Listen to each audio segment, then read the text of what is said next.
시청자 여러분 안녕하십니까? 김동수입니다.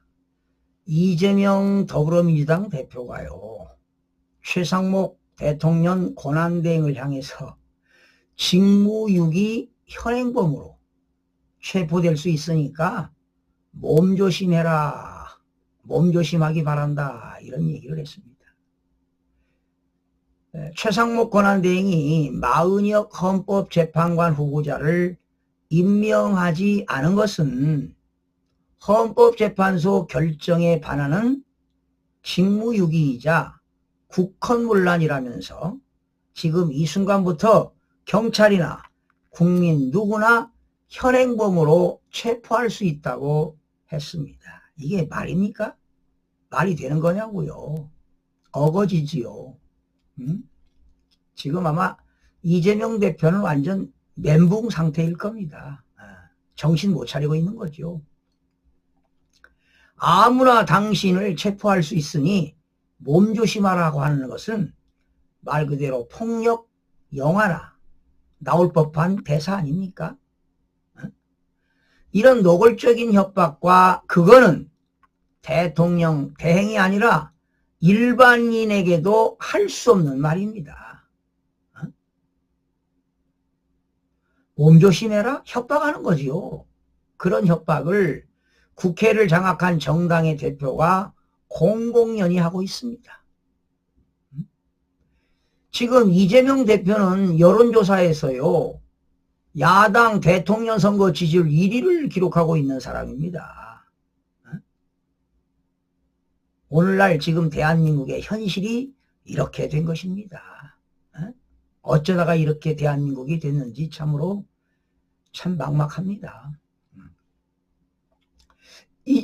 이재명 대표는요, 광화문 그 천막 농성장에서 죄송합니다. 당 회의에서, 그러니까 더불당 회의했잖아요. 그러면서 신변 위협 때문이라며 방탄복을 입고 나왔습니다.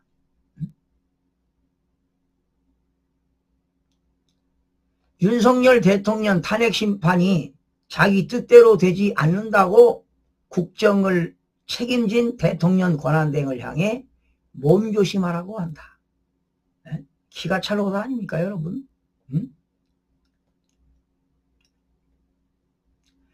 이재명 대표는 지난 1월에도 최 대행이 유언적 요소를 뺀 특검안을 요청하자 대한민국을 가장 불안하게 만드는 주범이라고도 했습니다.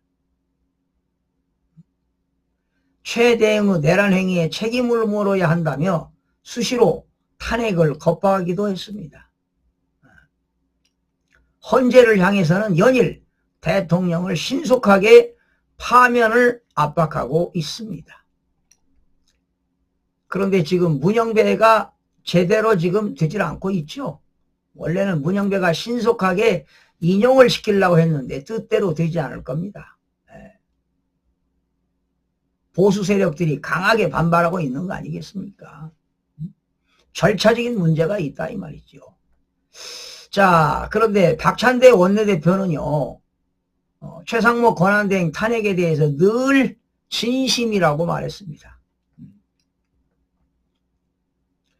민주당이 실제로요, 최대행 그 탄핵 소추를 결정하게 되면 대통령과 한덕수 권한대행이 이어 최대행까지 직무가 정지되는 것 아니겠습니까? 그러면 대행 체제가 되는 것 아니냐고요.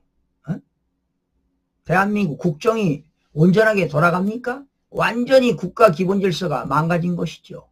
그러면 대한민국의 국격에도 문제가 있고 대한민국의 신용 등급에 또 추락할 수가 있습니다. 심각한 타격입니다. 자, 이재명 대표와 민주당이 지금 이렇게 나서고 있는 것은 이제 공직선거법 위반에 대한 대법원 그 판결이 나오기 전에 대선 치르려고 하는 거 아니겠습니까? 지금 조급증이 걸렸어요, 지금 이재명이는. 그리고 이제 다음 주, 이번 주인가요? 그렇죠. 다음 주네, 다음 주. 다음 주 26일 날 공직선거법 2심 판결이 다가오기 때문에 헌재 결정을 이끌어내려고 지금 무리수를 쓰고 있습니다. 그러다 보니까 대통령 권한대행한테 몸조심하라가 뭡니까? 어? 직무유기 한다고 말이죠. 이런 협박하면서. 어? 현행범으로 체포하라고요? 이건 말이 안 되는 겁니다. 지금 윤석열 대통령 탄핵 심판을 빨리 하라고 지금 안달하고 있습니다. 그러나 지금 뜻대로 되지 않잖아요. 지금 한덕수 국무총리부터 먼저 다음 주 월요일 날 최종 판결이 이제 남았죠. 선고일인데, 그러니까 지금 안달이 났습니다. 지금 원래는요 탄핵 심판은 신속성도 중요하지요. 그러나 공정성과 투명성입니다. 그리고 중대한 헌법과 법률을 위반해야 되는데 윤석열 대통령이 뭐 헌법과 법률을 위반했습니까? 그래서 탄핵 심판은 법리에 어긋나지 않고 흠결이 없어야 됩니다. 그래서 지금 헌재는 탄핵을 각하는 거냐 기각이냐 인용에 대한 판결문도 흠결이 없어야 되거든요. 역사에 남는 거 아니겠습니까? 그런 결정문이 말이죠. 그래서 지금 이재명 대표는 헌재 심판에 부당하게 영향을 미치려고 말이죠. 최대행과 헌법재판소를 지금 공공연하게 지금 겁박하고 있는 것입니다. 이것이야말로 반헌법적이고 국헌문란이 될 수가 있는 겁니다. 그리고 어쩌면 국정안정과 국민 통합에도 해치는 일이 아닐 수가 없습니다. 네. 여러분 이재명 대표는 말로는 뭐 헌법재판소의 결정에 승복하겠다고 해놓고 실제로 행동은 정반대로 하고 있습니다. 이제는 대통령 대행에까지 협박하고 있지 않습니까? 네. 정말 할 말을 잊게 만듭니다. 아마 국민들이 다 알고 있거든요. 아마 선거에서 분명히 국민들이 심판할 것이라고 믿어 의심치 않습니다. 자, 이제 월요일날 한덕수 총리가 기각이나 각하가 되면 이제 윤석열 대통령은 인용되기는 100% 어렵다고 봅니다. 기각이냐 각하냐인데 문영배와 이미선이는 기각보다 각하로 하는 것이 명분이 있고 대한민국 국민들을 통합하는 데도 많은 영향을 미치고 국정 안정에도 많은 도움이 되리라고 생각이 되는데 문영배, 이미선, 정정미, 정계선 결정을 잘 해야 될 것으로 보여집니다. 시청자 여러분 고맙습니다.